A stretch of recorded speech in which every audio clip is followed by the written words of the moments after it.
High-stakes diplomacy. Trump and Putin meet in Alaska, August 2025. The world watched closely as President Donald Trump and Russian President Vladimir Putin held a summit in Anchorage, Alaska, in a meeting widely seen as a significant step toward addressing the ongoing conflict in Ukraine. While the nearly 3-hour, closed-door talks did not produce an immediate peace deal or ceasefire, both leaders described the meeting as productive and a crucial step in re-establishing dialogue. The summit, held on U.S. soil for the first time in a decade for the Russian leader, was a high-profile event that underscored the unique relationship between the two men. From a red carpet welcome and a flyover of U.S. jets to a shared ride in the presidential limousine, the pomp and circumstance signaled a warm reception that has been a hallmark of their interactions. The search for a peace deal, ending the war in Ukraine, was the central topic of discussion. President Trump had previously stated his goal of moving directly to a permanent peace agreement rather than a simple ceasefire.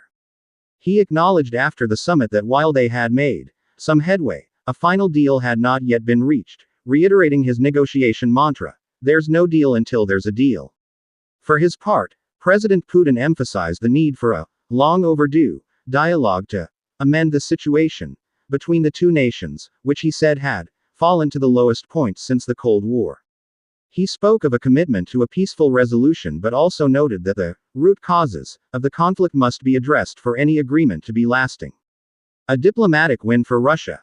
Despite the lack of a concrete deal, many analysts view the summit as a diplomatic victory for Russia. The meeting offered Putin a prominent platform on the world stage, potentially undermining years of Western efforts to isolate Moscow. The warm welcome and respectful tone from the American president were seen as a boon for the Kremlin's narrative of resilience and global relevance.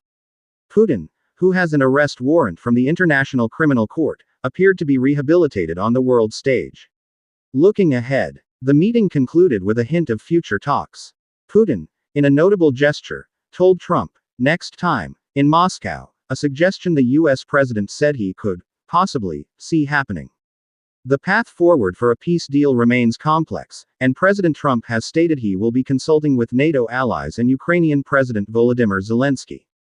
Ultimately, the success of these diplomatic efforts will depend on whether this renewed dialogue can translate into tangible progress on the ground in Ukraine.